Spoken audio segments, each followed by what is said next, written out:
Hey guys, Haley with Glory Carrier Ministries. Getting on here to remind you that we have a healing meeting coming up January 28th, this January 28th, so it's super soon. We felt like the Lord just wanted us to have this, to pray for the sick, to cast out the demons, like whatever needs to be done. So please come. We want everybody to come. We want everybody to be there. It's going to be amazing. Amazing, amazing. If the Lord is calling us to it, like we know amazing things are going to happen. So, the specific date we know the specific date, but the time we still don't fully know, and the place we don't know. We're just trusting the Lord with that. So yeah, come be with us. Come join us. If you need help getting there or a place to stay, just let us know. Like, we will do whatever we can to help you get there. And I felt very led to share another testimony, of a broken heart testimony, the Lord healing my broken heart, not once but twice. I'm going to share two as fast as I can. Just bear with me. It's worth it. Let's see. So I'll just start, like, when I was 5 years old, my mom married this man, who was very abusive to her. So that was going on in the house. It was very chaotic. I was terrified all the time. I was afraid. And I hated this man with all my heart at such a young age, when no child should ever feel that way, you know? So I was just, bitter and afraid, and just all these things at once that was going on. And then I go off to school, and when I go to school, I start getting bullied. I already had, like, slight insecurities, but, like, insecurities built and just more fearful in different ways. Was bullied and picked on all the time.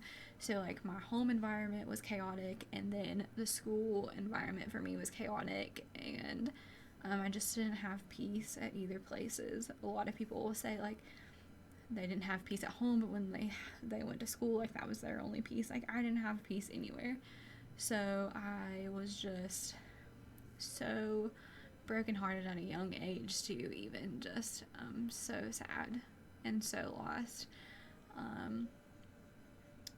And then we can fast forward to middle school, and I start dating someone.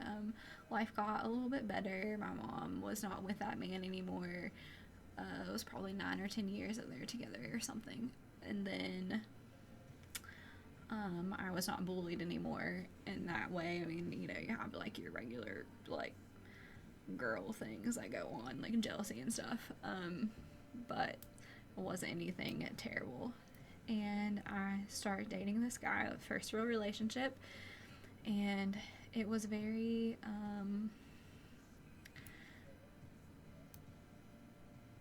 like, I didn't have a lot of joy, and then this brought joy into my life, if that makes sense. Like, I was needing healing and joy and happiness in ways, and then, like, he came into the life, and it's like, oh wow, somebody, like, loves me and makes me feel good about myself, and blah blah blah, things like that, until, like, it went bad, and then everything's terrible. So it was like there was a little bit of something good there for a while, and then it went bad. But I stayed in the situation for way longer than I should have. It was just hard to leave, and I think even the enemy, like, really tormented me. There was times that I thought about, like, leaving, and then I would literally, like, hear voices: you're the worst, you don't even care about him, you don't even love him, you're the worst, you should try to stay and help him and, like, work this out, blah blah. Like, just constant battle in my mind as well. And then I stopped going to church towards, like, the end of our relationship, and once we broke up, I really didn't go to church, and I was just completely brokenhearted. I was so brokenhearted, like, aching pain all the time. I didn't know what to do with myself, like needed that pain to go away, and at that time I could hang out with my friends again, so I started doing what they were doing. So they would go to parties and they would drink, and that was a cool thing back then. It was like we dated all the way to senior year, and then so like that's when all my friends were drinking, and then afterwards, after we graduated, we were drinking too. So I just needed something to help me forget. So being with someone all the time, or drinking alcohol, like kind of helped for a little bit. Like the first couple drinks, I just like felt great and I didn't care about anything. But then you know, a lot of people know, like, if you drink too much, it becomes a depressant, so it makes things worse. So like I always ended up making things worse because I didn't know like how to control it or when to stop. So yeah, I just turned to different things. At the time, I just didn't really want anything to do with the church or the Lord. Not because I didn't believe with him, or not even that I really thought that he was bad. I don't know, I just kind of like looked at my church and I looked at the people that I was going to church with, and I was like, there's nothing like different, that like it looks like the world to me, like in those times, like it just seemed like there was nothing there for me, and nothing helped me there. So I didn't really want anything to do with the church, so I tried all these other ways to find healing. Nothing helped. Things just got worse. Like, my people would say, time heals all wounds, you know, everybody's heard that, which I would say, I would always be like, that's a load of crap, because it does not.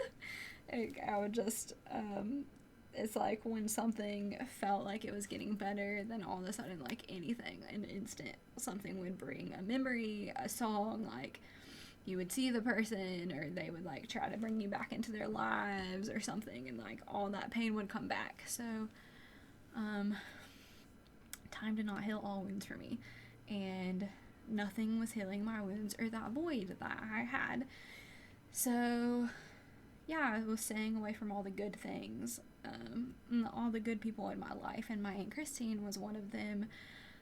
She was one that I really didn't want to look down on me in any way. Like, I didn't want her to see me in the state that I was in, which is crazy once you think about it, but, you know. She invited me to go to Charleston with her, which was like an hour and a half drive one way, and for some reason I said yes. Like, I just was like, yes. And like I said, I was trying to avoid her for a while, so it was like weird that I said yes.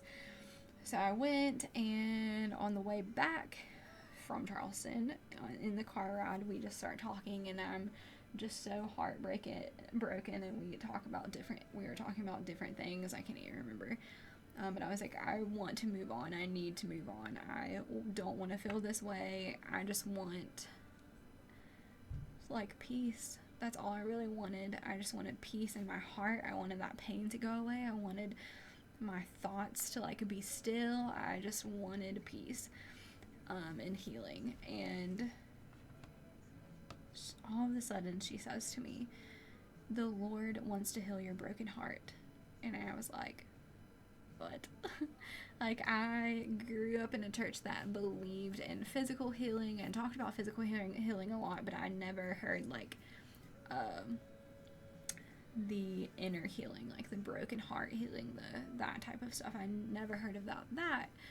So I don't know, I never even considered it. I didn't know it was a thing. And I was thinking about what it would be like in that moment after she said that, what it would be like to be free from this. And while I was thinking about it, in an instant, my heart was completely healed. It was like it all just washed out of me. The chaos in my mind, the heartache, like it's hard to breathe when you have a broken heart. Sometimes, like, it's hard to breathe, and you can't get that full breath, and everything hurts, and when you think about it, your heart just aches, every second, and it just went away completely. And I started crying tears of joy because it was the best thing that had ever happened to me. And I knew that something had happened, that the Lord had done something for me. I knew it because I hadn't felt that way since I was 5 years old, since my mom had married that man and then I went to school. I had not felt that peace since I was 5.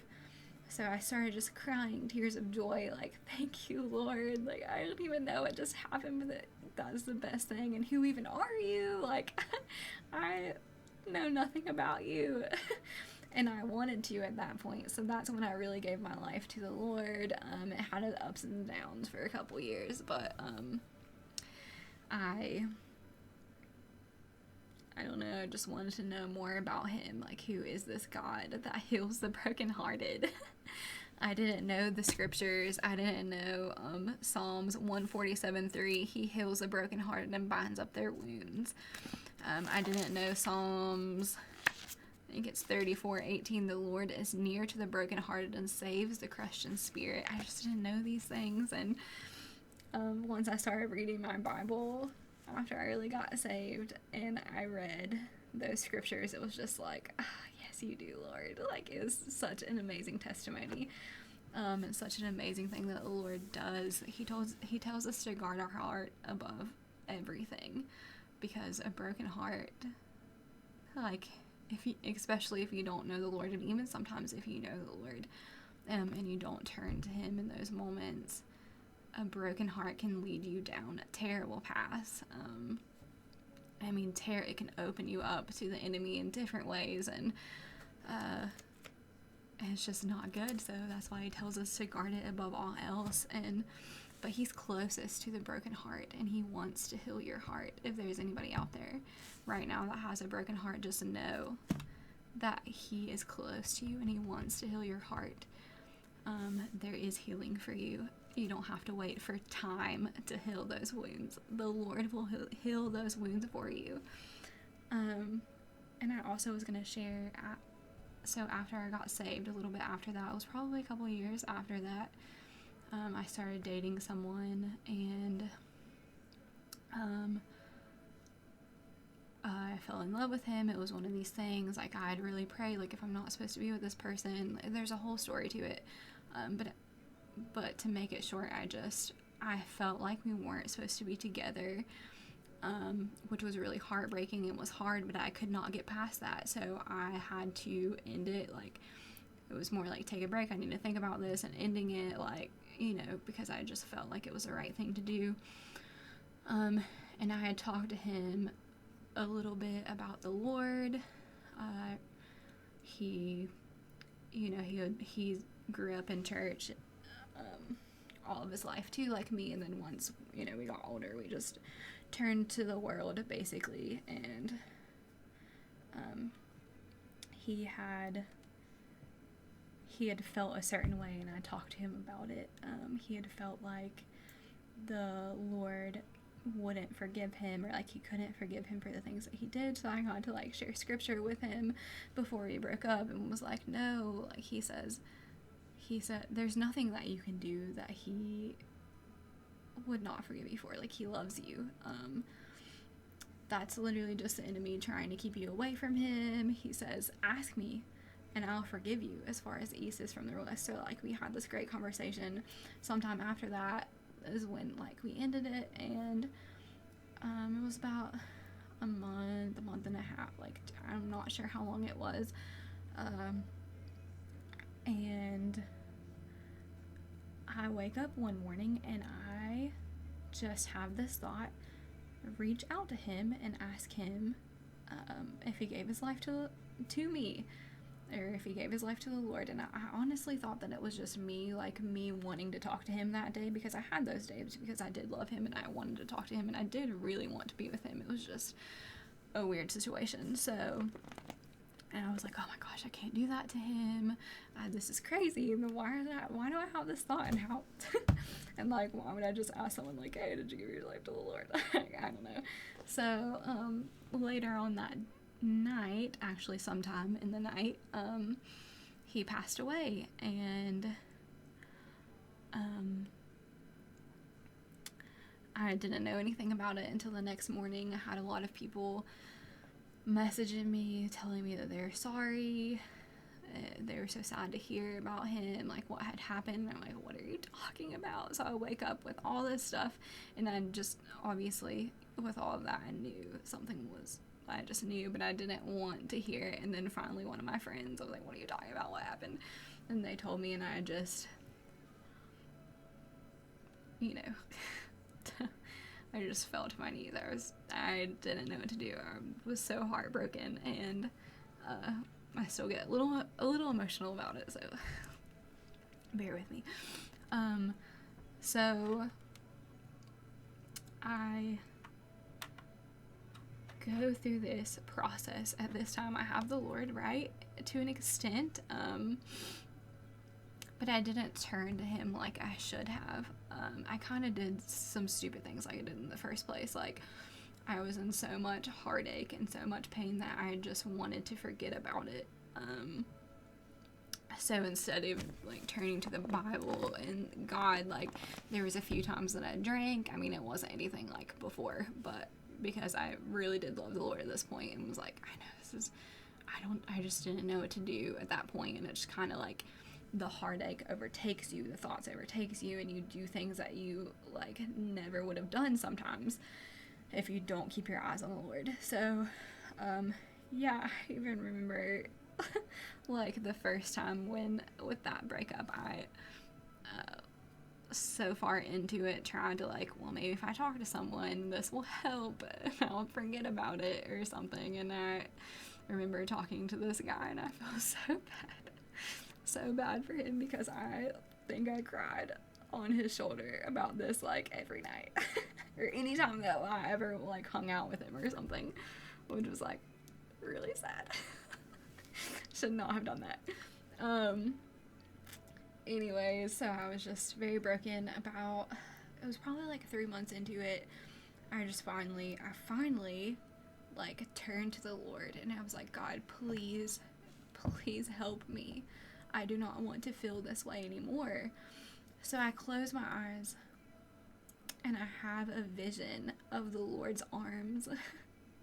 And it's so beautiful. I have a vision of his arms. He was just holding them out to me like this. And he says, do you not remember what I've done for you? And I've just been waiting for you to fall into my arms. And that's what I did in that moment. I fell into his arms, and I started crying. And I remembered what he did. I remembered in that moment that he had healed my heart before. Like, he can do it again. And I just, like, let him hold me. And then in that time, I fell asleep. Like, I instantly went into a dream. And in the dream, I was in this house with these big windows with a couple of girls that he knew and was close with, like basically family to him. And I was listening to them talk, and I turned around and I looked out this window, and he had this really big like diesel truck, and it was out there. And I was like, like, it was just like he was there. And then I turned back to listen to the conversation, and then sometime later I turned back and it's gone. And it's like, what happened in real life, the brokenness, like, it all flooded in, and he was gone, and I just was so brokenhearted in that moment, and I just fell down and started crying. So that lasted for a little bit, but then we got up and we walked out and down these stairs and around a corner. And when we came around the corner, I seen his truck and his mother's boyfriend at the time, who was a very godly man, and he was loading his truck up into a trailer, like a big closed door trailer. So he loaded it up, and I watched him the whole time. He loaded it up and he closed the doors, and then he kind of looked at me and then got in his vehicle, like, with a peaceful look. He looked at me, and then he got in the vehicle and he started going up this hill into this beautiful sunset, like he was going up into heaven. And my heart I felt it. I just started crying tears of joy like I did the first time too. I just started crying tears of joy, and I knew in that moment that he was with the Lord, which was something that I questioned. And that's why the Lord tried to tell me the day of his passing to ask him, because he was trying to spare me from the attacks of the enemy over my mind and my heart in that area. So, but I knew in that moment he was telling me like he was with him, but I also got that healing that I needed. And my heart was healed. I started crying, like I said, tears of joy, while I woke up in the middle of the night crying tears of joy, and just like worship the Lord, and was like, thank you so much, and I'm sorry that it took me this long to turn to you. Like, I turned to other things before I turned to you, and I even was like close to him at that time, you know, as close as I could be at that time, growing in him. But yeah, it was amazing. And then his mom actually told me probably a year later or something that he did give his life to the Lord a couple weeks before he passed away, so that was amazing. And then I got to tell her my dream. But yeah, I just wanted to share these testimonies with you because the Lord loves you guys so much. He loves us all, and he does not want us to be brokenhearted. He does not. That's a terrible pain. It's a terrible, terrible heartache pain. And if anybody is feeling that way, just know that he is close to the brokenhearted, and he heals your wounds. He heals your broken heart. He did it for me, and he's no respecter of persons. He'll do it for you. Just turn to him. Like he said to me, I've just been waiting for you to come to me. Like, I've just been waiting for you. And then I fell into his arms, and that's when the healing came. So if anybody is struggling, just go to the Lord. And if you can't do it for yourself, like, just come to this meeting too, or we will pray for you. We will pray for you. I know how hard it is. I know that things happen. There's different things. People lose children, and just, I don't know, there's all kinds of different reasons for heartache and pain, different things that you're going through in your life. But just know that the Lord is close to you, and he wants to heal your broken heart. So I just pray that this encourages someone, and if you need to talk to me even about anything, like, you can reach out to me. But yeah, the meeting January 28th, we're praying for the sick, so everybody come join. All right, love you guys. Be blessed in Jesus' name.